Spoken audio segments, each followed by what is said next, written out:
anytime you take a point off of a big tournament favorite, that's big. And again, they're guaranteed a point. The way this works is if you get to an ace match, you get 1 point. If you win in the ace match, you get 2 points. And if you win without an ace match, you get 3 points. So Liquid are guaranteed 1 point at least from this series when it comes to the actual rankings of the tournament. As in the top left, our red Terran player is Kelazhur. Let's see if he can bring out some Brazilian magic as he takes on Cure in the bottom right. Looking to save DPG in this series and get them an ace match up and running.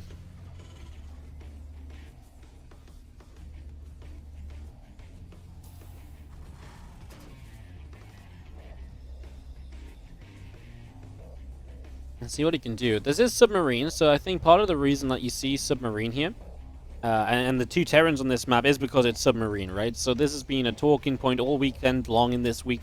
Submarine, as it's one of the maps you've got to send a player out on, you're going to send someone that's probably a Terran because it's a better Terran map than anyone else, right? So you send a Terran map, or you send a Terran, or somebody who's confident against Terran, right? That's generally how this goes. And that's why we've seen a lot of Terrans on this map. I believe it was like 8 out of 12 players sent on Submarine were Terrans. I believe not a single Zerg was sent. I think the only other players sent were Protoss players that were looking to snipe down Terrans, like Zaun and Stats were sent.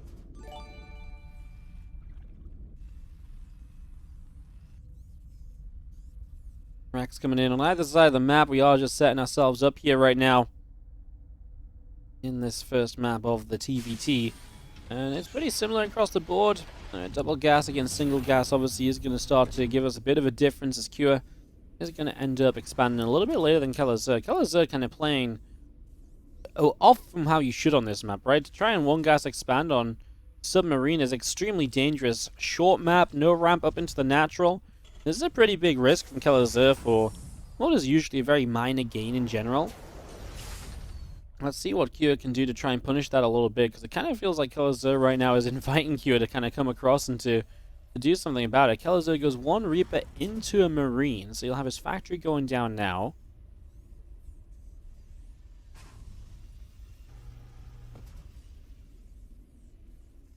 That's going to be seeing the factory coming up. So again, that started. We do have that coming through, and we do have a couple of SCVs. Getting back to mine in the main base. Bunker at the front here from Kelazhur. That's how he's going to try and hold this at the front. And at the moment, Cure is just going to start sending that Reaper forward as well a little bit.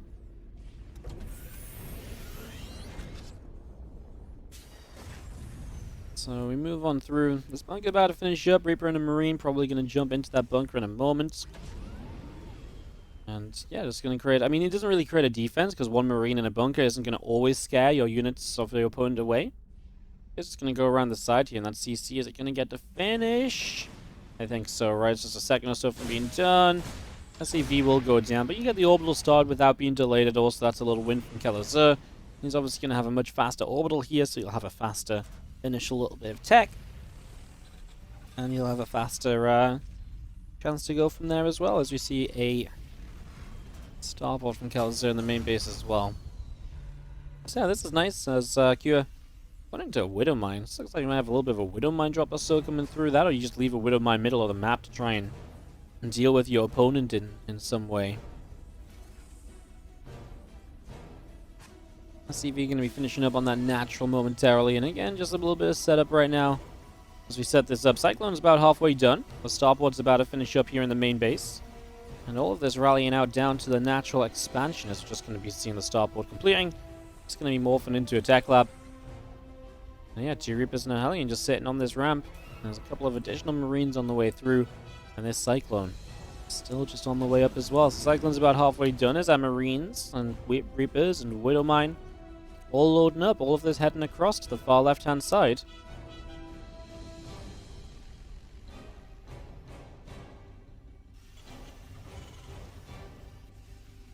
As the Raven builds in the main. Just going to be seeing an extra Rax coming down too. Both players going to the Raven.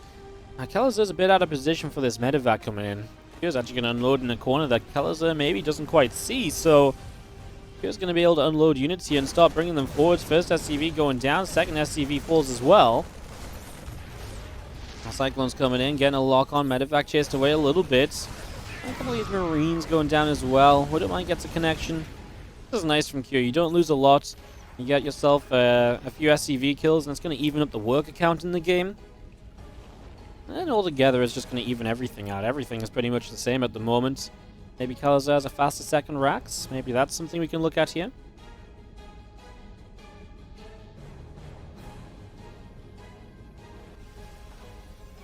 So you can see how Depot's continuing down back of the natural, and again, the few units of Kelazhur still moving forward as well. The medevac has a few marines inside of it, and it's going to join up back toward the natural as Kelazhur will get his stim pack started nice and quickly.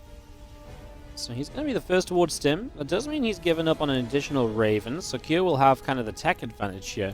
It's a dangerous game to play, given someone like a tech advantage on submarine where you can march across, siege up, and those tech units can oftentimes be what defends that kind of attack, right? So it's a little dangerous, but let's see how it plays out as we'll see Q bringing a medevac of marines around the bottom side at the moment.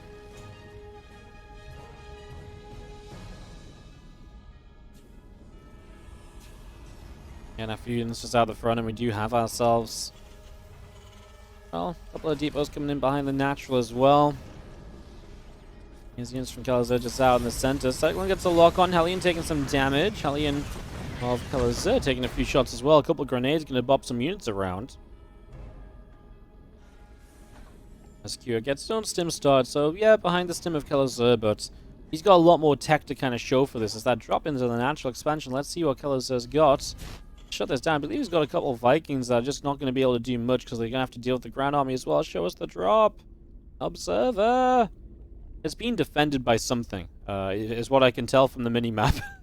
Yeah, this is why Kelazhur is bringing his units back over here, because there's a drop on the left side of the map.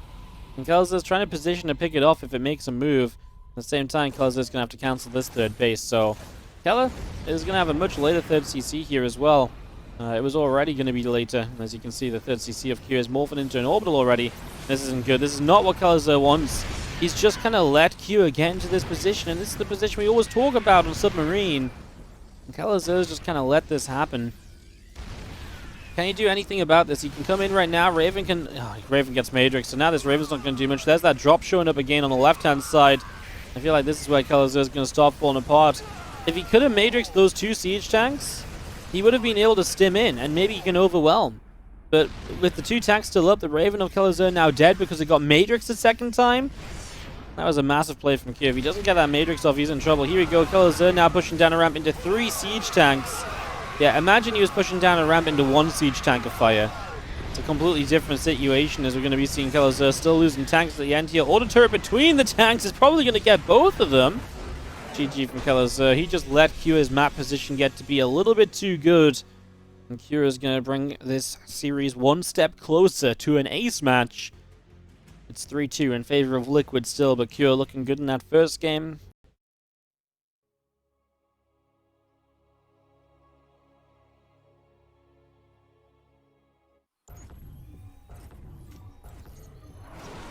Dive into the bottom left-hand side. Team Liquid's Kelazhur gets to pick this map, gets to pick Oxide. We'll see what he has planned for it. As he goes up against Q from Dragon Phoenix Gaming top right. Just wants to pick up a map win to take them to an ace match. That's his job right now.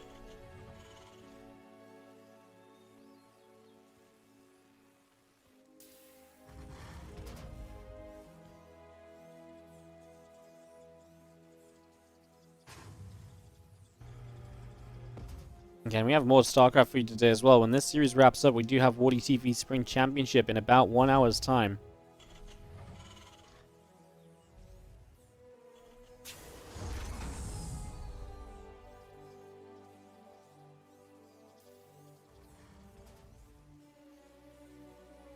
So, what I'm basically saying is that you guys have got StarCraft content coming all day long. Don't worry about it. Plenty of action, plenty of games. On this Easter Sunday. Hope everyone's been having a fun weekend as well, of course. You do have an extended weekend, of course. Tomorrow, ESL Open Cups are going to be taking place, so we'll be here for the European version of that, which is always a lot of fun. Every single Monday we provide that coverage. So, yeah, we'll see you here for that as well.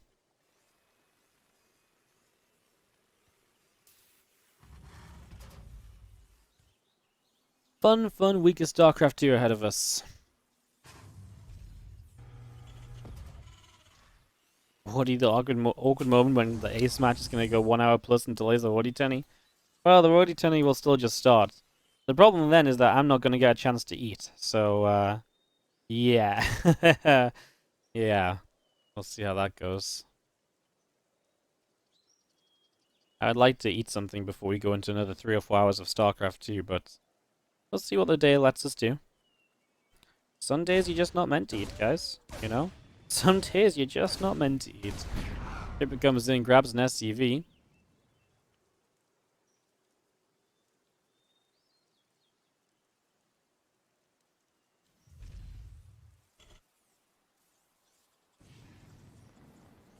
Let's get ourselves set up here. Hellion on the way out of this factory. Reaper, Hellion on the way. But this time both players kind of expand around the same time. Kelazhur was a little later there, but both of them double gas expanding rather than Kelazhur trying to get away with that single gas expansion.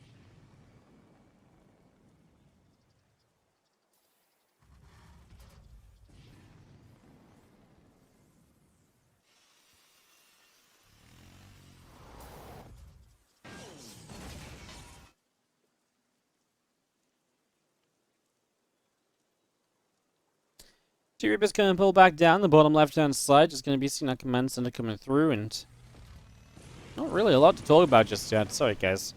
I'm a little quiet. Usually the StarCraft music backs us up. I know a lot of people are asking about the music and stuff, but I have no control over the clean feed, obviously, right? So the music not being continuous is not something I can do anything about, you know?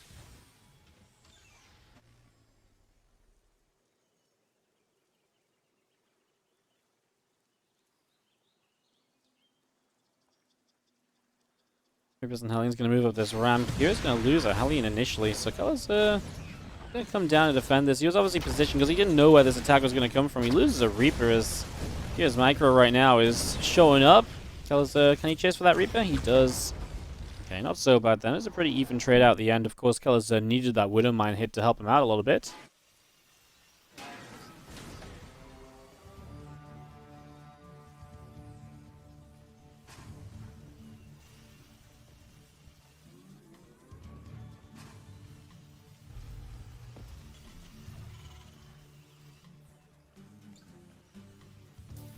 Siege tank coming up, going to be about halfway done.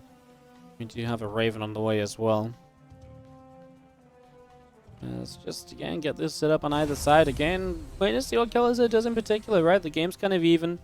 He's got this faster second racks again, so he goes into that stim pack. But again, by going stim, you're giving up the Raven power. So you're going to try and play without the interference matrix. That's going to generally give you a little bit better map control here as Cure, because you can push positions more easily.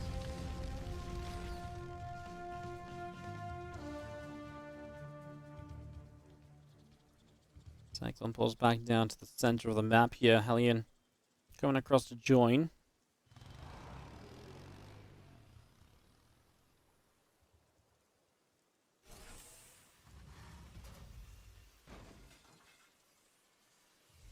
Kelazhur takes a little bit of an army supply lead. Again, Cure is going to that faster third CC, but this is definitely seeming like just the way that Kelazhur wants to play this matchup. You know, this is obviously a stylistic choice. He wants to play without that Raven count. He wants to play with the faster stim, the medevacs earlier. And we'll see what he can get done with it. It will lead him to a later third CC, but if you can get on the map and take advantage of the stim pack, you can make up for not having a third CC. That is okay. That's something that can work out. So let's see how that goes.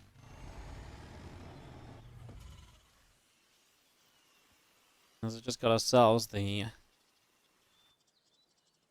stim continue to come on through.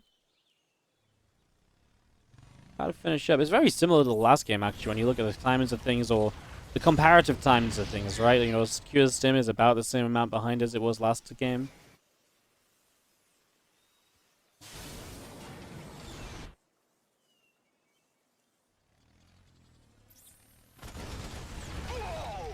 Cyclone able to grab a Marine, just going to be seeing the map control definitely in Cure's favor, as it kind of needs to be as well.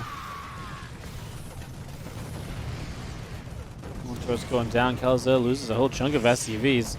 Yeah, you need the map control in your favor as Cure right now, because you need to know where this stim marine attack's coming from. If your opponent has the stim marines and you don't, You need to be in position to deal with this, but I tell you what, I don't feel like he's quite realized that this drop's coming around this top side. He's positioned on his own natural, though, right? Or his own main base, so he's actually positioned really defensively. He knows what Kelazhur is trying to make happen here. Can Kelazhur make it happen is the question. He's going to come into this natural. He has got that one Raven to try and make use of. There will be a tank in range, and it fires immediately, but he drops the Matrix on it, so he has his own tanks up in range, and now this natural of Cure is in a bit of trouble for sure. It's not going to be an easy position to break out of, although, I mean, he will have stim in a moment or two, and he will have the units, I guess, to just push into this. Let's see how it goes. Kelazhur's lost a few more SCVs behind this too. Overall, the worker count's still even, but remember that Kelazhur hasn't got a third CC still. It's still just building. Oh, wow. Liberators are here from Cure. That's amazing. The fact that our Liberators here is actually just fantastic. Because Kelazhur, that needed to be a cleaner pickup for sure. He needed to be able to get this medevac in and out immediately. He kind of went in, picked up, waited, and then pulled away. So, cost him a few units at the end. Cure gets supply block, though. Can't build for a little while. Doesn't mind off the natural for a pretty significant amount of time. I mean, that's the kind of play from Kelazhur that actually does put him into a reasonable position here. Something he can work with.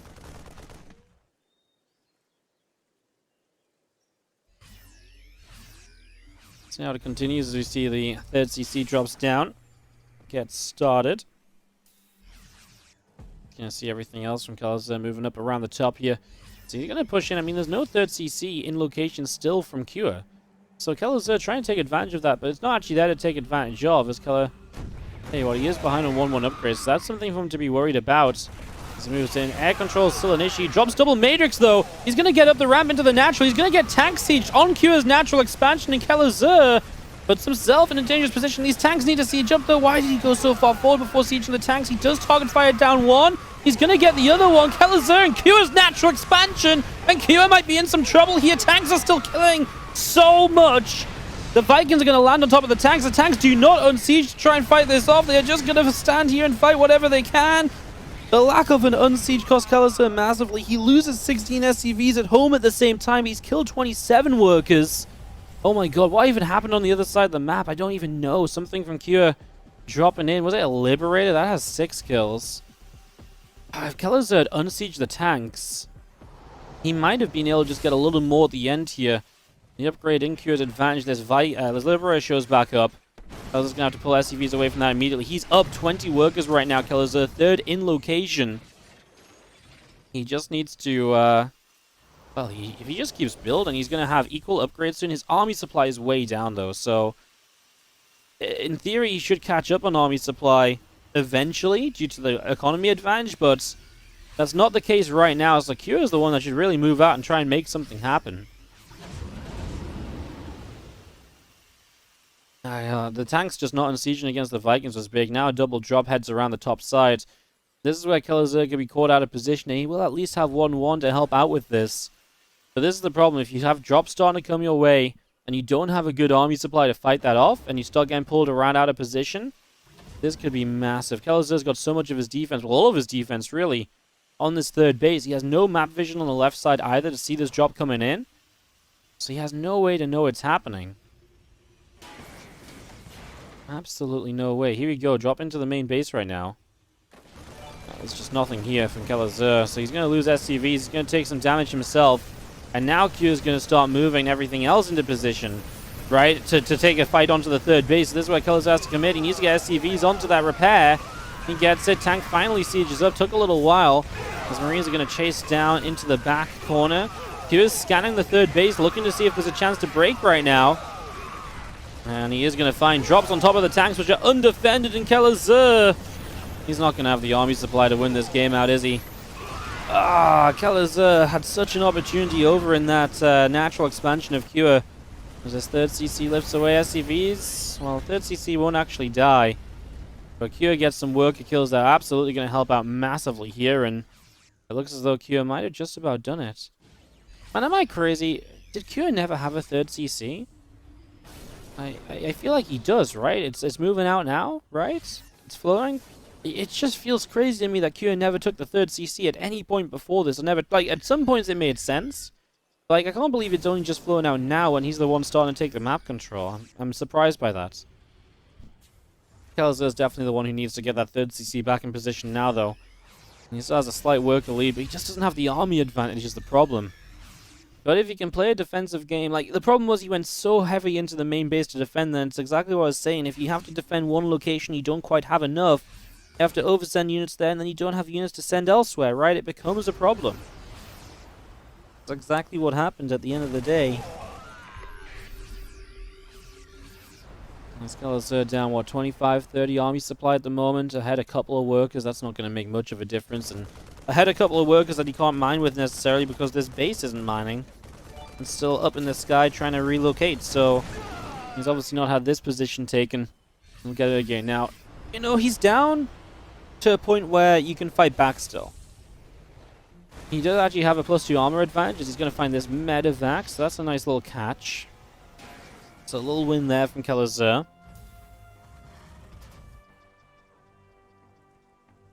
Just going to be seeing the Marines, tanks, Vikings making their way forward. A Marine going to win out. Kelazhur, oh, they're going to avoid each other. No? Kelazhur sees the army. Okay. He's gonna. I don't think a base trade is good for Kelazhur, so I think he does want to just be in position to deal with this. And see, Kira's plans to come around this bottom side, maybe take a siege that can allow him to work in toward the natural. Kelazhur will reposition over here. Kelazhur just doesn't have a lot of tanks right now, does he? It's definitely another part of the problem. As Kira has that air control too, a couple of Vikings against 4. Well, that only goes one way as well. There goes Kira's Viking lead. Kelazhur has to be careful though. Our tank's covering his natural. Whoa, Kira's going to attack into this. He's down an armor upgrade, by the way, Kira. So the Marine fight isn't necessarily the best for him. Of course, Kelazhur's got to fight in additional siege tanks, basically, if he ends up fighting this. So that's something to be worried about. He's kind of evening this out. Kelazhur is holding. Is Kira making any other moves on the map? Not really. If Kelazhur hadn't run into the tanks there, he could have just picked up a chunk of supply that might have just helped him massively. Instead, he ran into the tanks, and Kira will maintain that about approximately 20 army supply lead. Kira obviously lost the air control there as well for a few moments. He will get that back. Doesn't look like Kelazhur is still consistently making the Vikings. Kelazhur is moving out to the top side, stimming the Marines ahead. Really wants to know where Kira is at, of course. Wants to try and figure out where this army is, and if he's being forced into a bad position, he sees it, he scans it. Okay, now they might end up working around each other. Kelazhur, if you could get up onto that natural, and could maybe get a siege up to force Kira to fight into his siege, that'd be huge. Kira's going to see this army right now. He's way out of position. He will move in, cancel an SCV, building a 4th base. Kelazhur is going to stim up. He's got to leave some Marines on this low ground as well, though. He's got to have something to protect these siege tanks to some extent at least. Here we go. Marines are going to stim in. These tanks aren't going to last very long, and Kelazhur's Marines just aren't in position to protect those tanks in the slightest, but it is definitely a better fight from Kelazhur than what we'd seen before. Vikings now going down. Kelazhur comes out of this 10, 20-ish army supply down, but he killed the natural expansion, right? It's dead? I think it's just dead. Okay, well, Kira is once again going to come across the map, and Kelazhur, the biggest issue might just be he lost his siege tank count. As Kira's long distance mining his natural, he has got a 4th CC that's moving out, mind you, so he is moving into another location here. These Marines need to not fight into tank fire again from Kelazhur. It's just, he doesn't need to always be taking these fights as far forward as he is. At least with the Marines, like, there's no reason to not have the tanks here, sure, but the Marines don't need to run into the tank fire of his opponent. That's the mistake Kelazhur's made a couple times. Give up this base location. I don't think that's an issue, right? You can let that go. Just cancel it. You've still got 3 bases to 3 bases right now. Because that CC's moved down the right and taking position. You can see Kira setting up Liberators again, so he's going to try and take air control. But Kelazhur's already making a play to fight against it. He's going to actually get in underneath here. He's going to get himself medevacs and Vikings. Great catch from Kelazhur. Will not overextend to believe he can get the siege tanks as well. And Kelazhur is going to take a supply lead in the game. Rebuilding a 4th CC. Upgrades when it comes to 3-3 will be slightly favoring Kelazhur for a few moments. We'll see if a fight actually happens around that at all, or if it's just non... You know, if it doesn't matter. It might just not matter. Kelazhur makes a move. He's just got a lot of Marines here. Not really any tanks supporting it, but that's okay if you're just looking to create presence on the map. You don't need tanks just to create map presence. Marine tank Liberator continues back around the right-hand side. And Kelazhur, you just need to not get too ahead of yourself right now. You know, you look at this scan, you see what you're up against. You know, it's those tanks are difficult to break the position of, right? It's a weird game because neither of them have a Raven anymore, so none of them have matrices to help you break down positions or anything along those lines. I got a couple of tanks sieged up towards the frontier libs. What's the I wonder what the Viking count is for Kelazhur. He's got a few, right? I think Kelazhur's got the Vikings to push back the libs if necessary. Here's retaking an army supply lead. I'm still, you know, Kelazhur's about to take a 4th base, so Kelazhur's about to get a base up. That's actually going to be really substantial advantage, considering that Kyo's not mining off of his natural this entire time. Don't get me wrong, the natural was kind of mining out, sure. And that's kind of why Kyo's having a little bit of an advantage now, because he actually got that right side base up faster than Kelazhur will get the left side base up. But overall, it means that Kelazhur can make a planetary fortress on the far left-hand side, while Kyo has to have that as an orbital, and that just leaves it as a weaker position. That's a position that Kyo is going to have to try and work against or defend with additional units rather than just letting the planetary fortress do its job.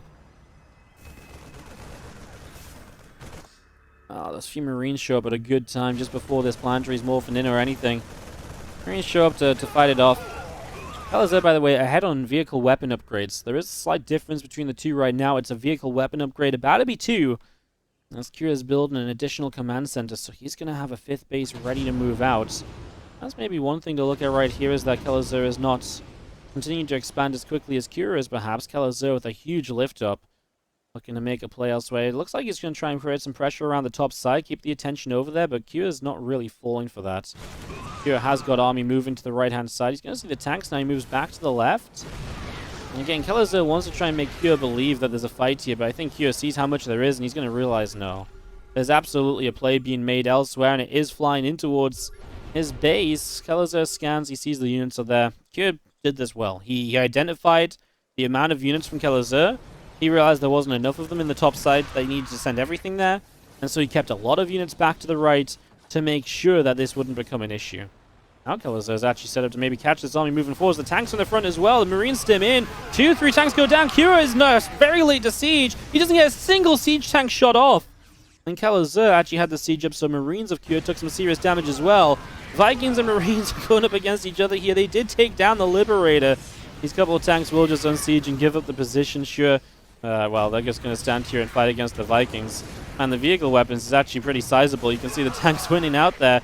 2 tanks of Kira up this high ground. Kelazhur has a tank count advantage to push in with. He's just going to take some shots. He's going to move in, but there's tanks that are already sieging additional tanks compared to what Kelazhur thought he was fighting into here, I think. He is still going to maintain the tank count. He keeps a few Marines back. He's actually winning the tank fight as well. Vision was a little bit late to come in, and Kelazhur is still killing siege tanks toward the end here. Does he have a final shot? He does. Another tank of Kira goes down. Kelazhur maintains army supply lead. As he will see this base morph into a planetary top side. He's expanding himself down to the bottom. He's morphing that to an orbital, by the way. Kelazhur is reinforcing this right side position. If he can somehow get rid of this tank, he can break this base. I mean, he may not even need to get rid of it. He can siege tanks just a bit further along to the right here, and he's on top of the mineral line. And these SCVs have to evacuate. Kyo has to give up this location, but now Kyo is going to make a play to the left side at the same time. And this is going to be the test for Kelazhur. Can he, defend while he's got an attack on the map? Right now, he needs to keep an eye on where Kyo's army is. He needs to really utilize his sensor tower. Kyo is going to walk straight into the sensor tower. He doesn't move to the far left side. This gives Kelazhur a preemptive chance to siege up and to be ready against this. The Marines stem ahead. The tanks are going to start getting to work here. But the tanks of Kyo got sieged up in range, and now Kelazhur has to find a way to deal with this. And the problem is, Kyo has got a defensive line that Kelazhur I don't think is going to immediately break or anything. Whereas Kelazhur has 1 siege tank, so what's actually going to stop that army? Really not a lot. It's a difference in siege tank counts again, right? As we're going to see, Kyo might lose out on this right side base. I mean, this is really becoming a pretty crazy TVT. Problem is, Kelazhur loses a mining base, and he's got a left... I mean, so does Kyo. He's got this left side base that's exposed, I guess, is the bigger issue, right? There's nothing to protect this base. Tanks will just get rid of it. It'll take a little while, so maybe Kelazhur can create an opportunity here to come back and defend against this. Kyo's dropping units into his main base to try and defend. SCVs are going to try and stay safe in the corner. Kelazhur has now the bottom side base mining at least, but he's got so many stranded SCVs. Well, Kyo is actually not a drop into his main base. He's looking to flank around this army because it's very tank heavy, I think, so he thinks he can maybe drop on top of it. Kelazhur's moving his reinforcements to the top side. Here we go. Here comes this move. Gonna come in from multiple angles. Viking's gonna get on top of these medevacs. I think these tanks will get cleaned out. There's a few Marines of Kelazhur trying to fight.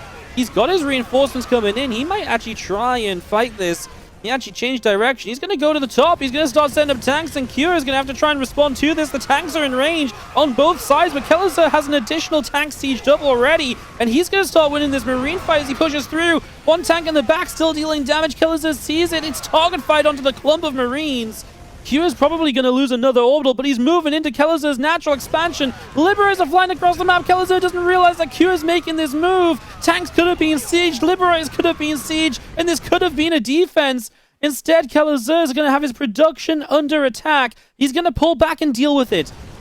Oh, no. Well, the Liberators need to come in here and deal with this because they need to shut down the tanks before the Marines just shut it down. I mean, oh God. I'm a little bit biased in the Kelazhur castle, but honestly, I'm just kind of cheering for the upset, if I'm honest. These Liberators get sieged up, and Marines are in range of them, so the Liberators go down. That was messy from Kelazhur. It's not quite what it needed to be, and now Kelazhur's got this bottom side base in trouble as well. Remember when he morphed that into orbital instead of a planetary? That's about to cost him big time as we unload over here. Clean up these tanks, yes, but then Kelazhur needs to go back to the right side and protect his only mining base with all of these SCVs, which are going to go running. Kira's having a field day. Tanks get sieged up. Kelazhur's army supply is still pretty even. I mean, he still has air control, which is massive. Those Liberators, everything's just a bit rushed from Kelazhur. If those Liberators had sieged a little bit more comfortably, had units to support them, this would have not happened. He would have been able to clean out the main much more easily. He wouldn't have actually needed to leave so much on this right side. Kelazhur has a base floating out to the far left. He does have SCVs to mine with, if he can get SCVs in position and actually mining. Kira still has this topside base mining as well. To be fair, that's Kira's only mining base. Kira doesn't actually have any orbitals left, if I'm not mistaken. So this is actually a pretty big deal. Like, Kelazhur's about to start mining, and Kira doesn't actually have anything but one base that he can't move around. He's got no scans available, which means engaging is really difficult for him, because he doesn't know what he's pushing into at any point. He has to send Marines forward to try and figure that out. Kelazhur's going to see Kira moving in from this side. As Kelazhur mining this location. Kelazhur's going to jump on this. He wants to try and get the siege tank in this fight or draw the Marines up the ramp. Army supplies are still so close. Kelazhur has the base down on the 6 o'clock as well. As, again, it's Kelazhur that has scans available. Kira does not. And that's such a massive part of this as a few Marines come down here. Oh no, Kelazhur's not sieged up with his tanks. He has way less Marines in this fight, and he commits to the fight, and he GG's out. Oh, it's going to go to an ace match as Kira wins it, but geez, it was close. You know what? I don't think Kelazhur realized that he didn't need to... Obviously. Oh, there we go. Right now, see? Ace, 1-1. I don't think it's 1-1. It's 3-3 in the team match, guys. It's an ace match. It's one map to decide everything right now. In the top right-hand side, looking to take it down for his team, it's Team Liquid's Clem.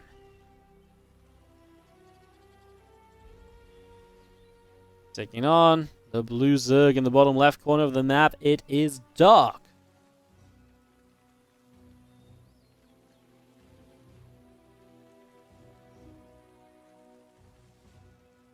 Alright, well, this is a pretty big TVZ.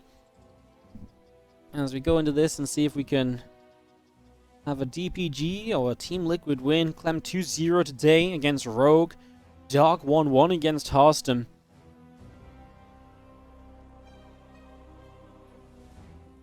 Now, of course, Dark played a pretty unique style of TVZ for quite a while. And that Roach-based opener. And typically here on Oxide, you would imagine that this is going to be the kind of map where you may want to go a Roach-based opener, because it's not a fun map to play a longer game on. A lot of Oxide games do revolve around playing a Roach attack, an aggressive all-in. You know, something that can work out very well for you. To get this set up and ready to go. Clem's opening pretty standard, and so is Dark. Hatch, gas, and pool. So no immediately like super early gas or anything along those lines. Or anything like that just yet. It's going to be seeing a couple of SCVs moving down. One of them to scout, one of them to command center. Of course, Clem just wants to make sure he's not being early pooled or anything that he needs to be aware of super early on here. Let's just make sure of that right away.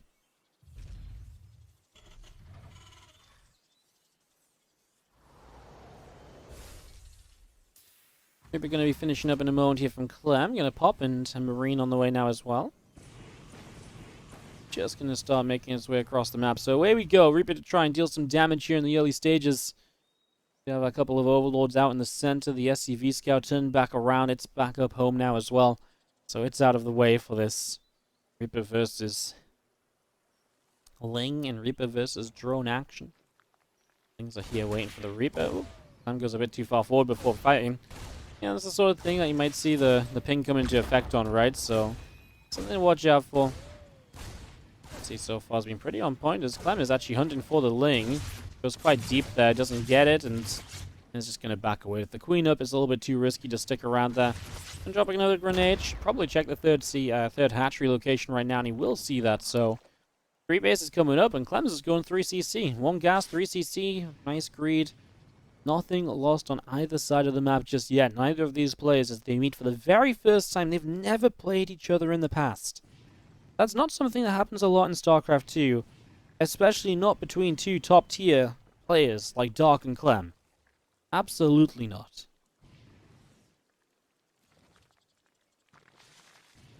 I'm just going to hang out the front, and we do see the second Rax of Clem coming up behind this. So it's going to be kind of a throwback to what we saw against Rogue. The second map that they played is going to play this kind of 2-1-1 behind the initial 3cc.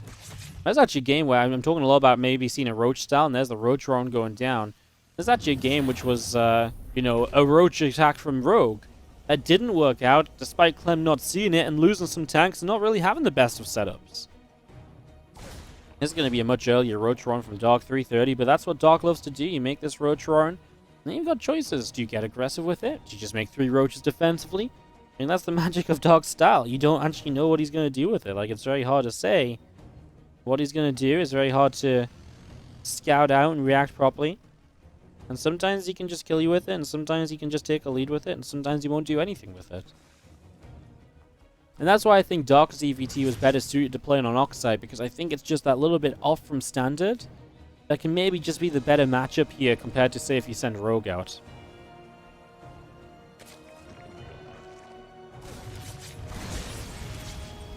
Griffin 2, Hallion's going to pop a grenade down, just going to pop those queens to either side.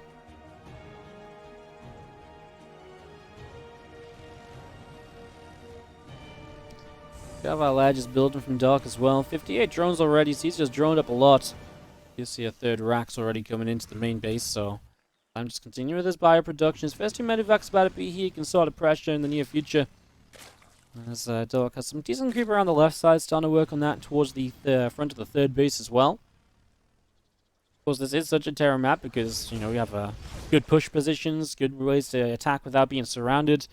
Good ledges and rocks to work around as well. Positions you can put siege tanks behind, right? So, as the mid-game comes around and we start to see Clem using those positions, we'll see how Dark goes around trying to shut them down.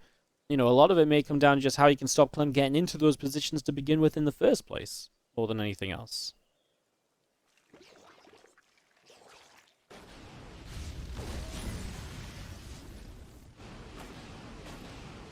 He's just going to unload to the left-hand side. Roger's in production, not ready yet. That's a cancel on the 4th, and that's a great start here for Clem. This is a free cancel. He's going to get an overlord and a few creep teamers as well. Dark was not ready for these Marines, huh? He is not bringing anything forward. Is Roger starting to finish up now? I don't know if that's enough Roaches right away either. He's going to get pushed back with these first few Roaches as well. Oh, Queen joined the fight. Clem says, well, I'm going to fight to the left side. See a Roach there. He's left so many Roaches on low HP, but not actually dead. That's a shame, because obviously those are 4 Roaches that you could have just picked off, and now they can become Ravagers and just get full heals. I'm just going to run the Reaper Hellion down. Where's it going? It looked as though it was going to run into the Naturalist, so he's going to drop a grenade on the Roaches, pop them back a little bit. He can maybe still target down a couple of the low HP Roaches there. He'll get 3 drones, Clem, as he just gives up what was a very minimal amount of remaining map control from that. Let's stim back into the natural expansion. He's got Dark running around silly. This is the problem with the Roach style early. Clem is just all over the map with these Marines. And boy, is Dark taking a beating so far. Supply blocked at the moment. Needs to wait on overloads, which have only just started to build. And he's only on 3 bases. He's being kept on 3 bases this time too. As Clem just sets up into 1-1, his tank production. I imagine Dark is going to go with 1-1 on Roach speed and at least try and see if he can get something done. But I can't imagine a world in which Clem is not at least fairly well prepared for that, right? See those Ravagers starting to morph in again. That's where those Roaches will get to regenerate. Clem is actually pushing, so Clem just believes he can attack right now. He's going to keep going. I mean, this will be before 1-1. It will be before Roach speed. I'm not super against it, but it is scary, right? I guess that's why Clem's going to take a fairly passive position where Dog's going to have to basically run through the choke point if he wants to come out and, greet this army. See what Clem does with reinforcements. As the Hider Den is down, the Lurker Den's on the way. So Dog is trying to play this Roach Ravager into Lurker style. I'm just not sure if he gets to the Lurkers. Sorry, I didn't see the Hider Den coming down when I'm talking about hitting with 1-on-1 Roaches and stuff. Obviously, that means he's not going to go for something along those lines. As Clem just going to relocate a little bit. He's going to see his rocks going down, so might try and do something about that. Going to siege up here. No high ground vision for Dog, so he's going to take some shots before he realizes what's going on. Again, maybe Clem more than anything just opening up a chance to hit this left-hand side. More reinforcements of Clem coming across the map, but he's about to be hit by this Roach Ravager force, and his tanks were not sieged. He's going to have to move his medevacs out of those corrosive piles. This was not a good fight for Clem. And he was just caught out of position there. Dark was ready to jump on this, and all of those tanks going down. Dark undoes a lot of the positive work that Clem has done in this game. And what Dark really aims for here is buying himself the time to get those Lurkers out, right? Just aiming for that kind of chance to get Lurkers up and running properly. If he can get there, he's going to feel comfortable. Clem just scanned the 4th base, so no drones on it, realizing maybe that Dog's been a bit aggressive and that he shouldn't have been out so heavily on the front. Because Clem has his own 4th base coming through. Dog going to start taking down some rocks. There's no tanks ready from Clem. This is a massive issue. No siege tanks, no splash damage available against. There's a couple of vials coming down, hitting a tech lab. Gonna stem forward into the center. I mean, there's a point at which this Roach Ravager army stops being effective, even just against the straight-up bio. Not sure if that's necessarily it, as Clem will want to make sure that 4th base is set properly soon. Tell you what, I mean, Clem's advantage will still be being able to drop around the map pretty substantially, but losing that tank count's definitely got him scared, because if he had a higher tank count, he probably would have been already dropping a lot sooner.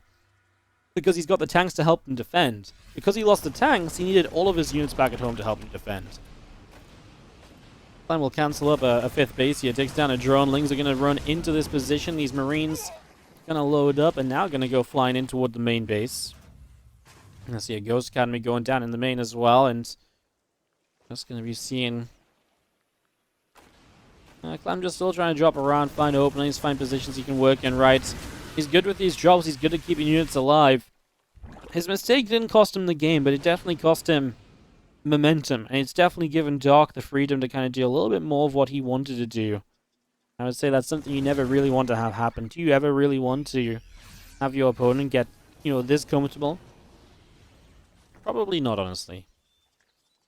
Probably not. Do you want Dark to be able to get to this stage of the game? No. Not at all. The tank count reset is obviously huge as well based on the style that Dark is playing, so there's a lot of positives that Dark got from that as Clem. And push the left side. Dark might have just caught a glimpse of that. These few Lurkers repositioning, so Clem will see the Lurkers and knows about them. He's going to keep pushing this base. He wants to get rid of the 5th. And for the 2nd time in the game, 5th base is cancelled. Clem may continue this push down toward the ramp. He's splitting. He's going down a ramp into these Lurkers. Tanks are going to get abducted in. As the Viper shots are good, Clem with the massive aggressive play there. No fear at all. Going to see another abduct, and that's just another dead siege tank. He's got nothing to zone out the Vipers, so it's just tank after tank going down. It's another tank picked off, and Clem is just gifting units to Dark just by being here. And now he's on the right-hand side. There's units there as well, so Dark will defend this. And Dark's got money in the bank to spend, I tell you that. A couple of additional Vipers on the way. This Spore Crawler still taking damage, and a couple tanks firing from a high ground, but as the Viper gets energy back, I don't know if I want to be there as Clem. He is getting up to Ghosts. They are getting to a more comfortable position. That's Clem reinforcing. Here comes this Viper. We'll at least zone this out. The good news now is he's not as close to the Lurkers. The Lurkers don't cover as well as they did previously. So you can get a little bit close to the Vipers with the ground armies. Uh-oh, Clem, is he in position at all to defend if Dark goes across the map running for a counterattack? Not really. Clem is going to find a bit of creep spread and just shut down some map controls. He's keeping, to be fair, he's keeping Dark to 4 bases. He's taking his own 5th base. Oh, it's just a tense match, isn't it? There's a lot on the line here. This is one of these games which people are going to bring up for a long time to come as well, right? If we start talking about top-tier players. This is one of the ones where people will be like, well, remember that Dark did beat Clem the one time they played, or, well, Clem did beat Dark, right? Either side of the argument will look to use it. EMP on the Vipers, maybe? Misses. Well, it came in a little bit too late. After the abduct, some snipes coming down. Dark supply just plummeted there, though. That was not a good fight. Can Clem capitalize? Maybe not, because those lurkers are difficult to fight into, of course. Clem wins a massive engagement there, though. In terms of efficiency, that was huge. 76 Lings on the way. The problem with the Lings is that they're not going to morph into Banes or anything, right? They are just Lings. And then unupgraded Lings at that, so they're really just a buffer for lurkers. And that's like, it's crazy, because what then are you really going to do with a buffer for lurkers? Like, don't get me wrong, they're nice to have, but 76 of them? It's kind of crazy. That's kind of crazy. Okay, here we go. The lurker's going to jump on this army as Clem. It's a little too far forward there. And the Lings do give those lurkers a bit of space to work with. Going to see some snipes coming down at the end, picking off some queens as Clem actually holds this position and will take down some of this creep spread. He's going to set up snipes on the lurkers as well. He's going to get a few more of them low, a couple of additional kills. He can't quite get the kill here. There we go, gets it in the end. Snipes got cancelled a couple times over by lurker shots as Clem going to back away via the right-hand side. More lurkers on the way up from Dark. What's scary is that it's so lurker heavy that you've... It's one of those things like lurkers are great until Clem gets the right setup against them. Stuff like these libs showing up in some of these fights might make the lurkers just that much more difficult to really utilize. And Clem has command centers for days. He has so many orbitals as we see lurkers, though. Do get into a good aggressive position. This is one of the positions Clem doesn't really want to be in here, with lurkers right on top of his front doorstep, and he's going to have to fight ineffectively into pre-siege lurkers. I say ineffectively, but the supplies are plummeting again for Dark, and Clem's not losing anything. The snipes are good. The lurkers just never lining up to actually get any kills. Lings finally make a mineral line. Dark's the one losing drones initially to the Liberators that we saw moving across the map. Clem loses 17 SCVs in the end, but Dark has lost so much. I mean, Clem has just destroyed this, completely shut it down. Some additional Lings going down the Hydra as well. This Liberator is going to relocate. I mean, okay, just a 9 mining off that 5th base, and Dark's gas bank is just not there at all. Already spent as he's down 50 army supply. Wow. Those are not good fights at all from... Those are not good fights at all from Dark, and that's the problem here. Oh, just going to be seeing a couple of Ghosts trying to line up a shot. That's an abduct on a Ghost. I mean, that's the sort of efficiency you need right now. The Viper goes down, though, and these tanks are going to continue to push on through this position. Ghost is going to try and get those snipes. They're breaking through. They're getting past the lurker count. And Clem is opening a pathway into this base and into a victory in this series. Team Liquid looking for the upset, of course. Might have had to go to the ace match, but an ace match win is better than no win at all. More snipes setting up, and Overseer gets sniped out the sky. Lings are looking to counterattack. There's a planetary here. I don't know what Clem has for reinforcements back at home, but to be honest, might not even matter. You see these Ghosts coming back in again and again. This time, too many Ghosts sniping from too many angles. The lurkers can't cancel all of these shots. All the lurkers are going down. Here comes that counter from Dog to try and get something done. Clem realizes, okay, if you want to play this game, I'll just start pulling back. I'll handle this, and, you know, I can come back across the map and retake that position nice and quickly. Let's just deal with this first. So he brings the units back. These Lings will go down. I mean, it buys Dark the time he probably wants, I guess. Like Clem maybe didn't bring the bio back. He just brought the Medivacs back initially. That orbital command is actually burning down. In fairness, though, the orbital command might be burning. There are so many other orbitals that Clem can utilize if he needs to. He killed off the base in the bottom, and now he can maybe just refocus attacks to the left-hand side, so Clem will still hold 5 bases to the 4. 200 armies, 200 supply overall to the 110. Maybe Dark was not the right choice to take on Clem. Honestly, I still don't mind it, though. Like, I'm still not sure if Kyo would have been a better choice here. Maybe it would have been. Maybe DPG just wanted to give us Clem versus Dark. Hell yeah. Can't complain. It's been a fun game as Clem is going to have too much and Dark types GG. Team Liquid look really good today. Yeah, they have to win it in an ace match. Clem brings home 3 of the wins, but Hostum maybe had the potential to 2-0 Dark. He took 1 map at least.